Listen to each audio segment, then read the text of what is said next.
Hi, this is John Liu, and today I wanted to share a tip to help get you organized and increase productivity. I've always had this problem where I think of ideas or come up with things while I'm doing something else. In the past, one of two things would happen.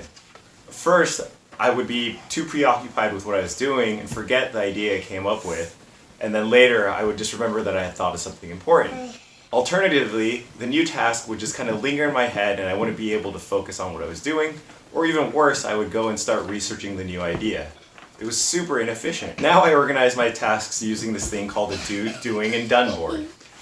It's basically a to-do list on steroids. You separate the tasks into 3 separate columns. You start off by writing things that you need to do in your do column. Once you start getting them in progress, they move over to the doing column. And then finally, when you're done, throw them over in the done column. There's studies that show that the human brain is incapable of multitasking and focusing on 2 things at one time. By writing things down, you don't have to worry that you're going to forget them, and you can really just focus in on the task that you have at hand. The doing section helps you get organized and prioritized. As you can see, my daughter doesn't really allow me to work on projects from start to finish. The doing section helps me remember where I was and pick up more quickly where I left off.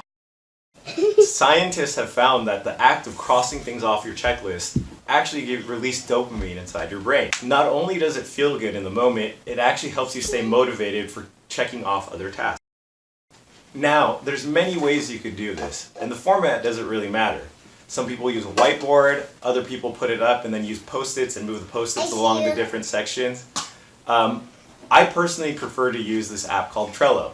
Trello is awesome because you could use it on your computer and you could have it on your phone. So it's always around when you need it. My mind tends to race when I'm trying to sleep, so it's helpful to be able to just throw it in my phone, get it off my mind, and then I know that it's going to be there in the morning. There's really no right or wrong way to do it. For example, I told my wife about it and she implemented it at her work. She added a couple more columns to make notes for projects that she delegated to other people in her office, but that's what works for her. And the key is to figure out what works best for you and then make sure that you make it a habit to check your Trello board so you don't forget. Once again, I'm John Liu. Thanks for watching and I hope this helped.